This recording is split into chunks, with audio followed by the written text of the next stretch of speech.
Last, as planned utilizations from the project is much below the 75% dependable net yield at project site, and downstream sanction utilizations have been duly taken care of. Therefore, in accordance with the said guidelines for examination of projects, the consolidated DPR of Sitarama Lift Irrigation Project, Seethamma Sagar Multi-Purpose Project is acceptable from interstate angle for total utilization of 67 TMC. అంటే ఇది ఇంత స్పష్టంగా వాళ్ళు ఏం చెప్పిండ్రు,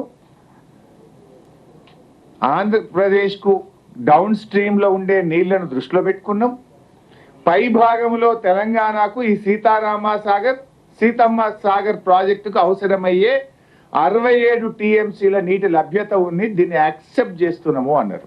మరి నీటి కేటాయింపులో లేకపోతే ఇదే సెంట్రల్ వాటర్ కమిషన్ చెప్పింది కదా. జిఆర్ఎంబి అనేది part of central water commission.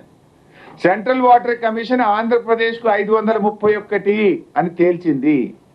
తేల్చి మన 968 మనకు తెలంగాణకు సబ్ బేసిన్ వైజ్ కేటాయింపుల్లో భాగంగా 968 టీఎంసీలు తెలంగాణకు ఉన్నాయి. దాంట్లో ఈ 67 టీఎంసీలు సీతమ్మ సాగర్ ప్రాజెక్టుకు కేటాయిస్తున్నాము అని సెంట్రల్ వాటర్ కమిషన్ ఇచ్చిన ఆర్డర్. ఇంకొక ఇంట్రెస్టింగ్ అండ్ ఇంపార్టెంట్ డాక్యుమెంట్ కూడా మీ ముందు పెట్టా. ఇది సెంట్రల్ వాటర్ కమిషన్ ఆంధ్రప్రదేశ్కు మొత్తం గోదావరి నీటిని స్టడీ చేస్తూ ఇచ్చిన రిపోర్ట్. ఇక్కడ ఏమంటాడు జిఆర్ఎం బోర్డు, అసలు నీటి కేటాయింపులే చేయలే, బచావత్ ట్రిబ్యునల్ అంటున్నారు.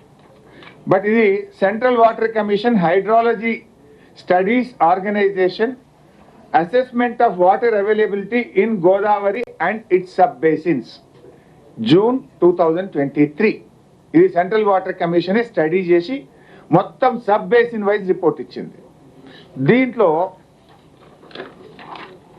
గోదావరిలో మనకు 12 సబ్ బేసిన్లు, ప్రతి సబ్ బేసిన్ వైజ్ కూడా ఇస్తూ మొత్తం 3,396 టీఎంసీలు గోదావరిలో ఉన్నాయని, అందులో ఆంధ్రప్రదేశ్కు సంబంధించి ఉమ్మడి ఆంధ్రప్రదేశ్ సంబంధించి 1470 టీఎంసీలను తేల్చిండ్రు.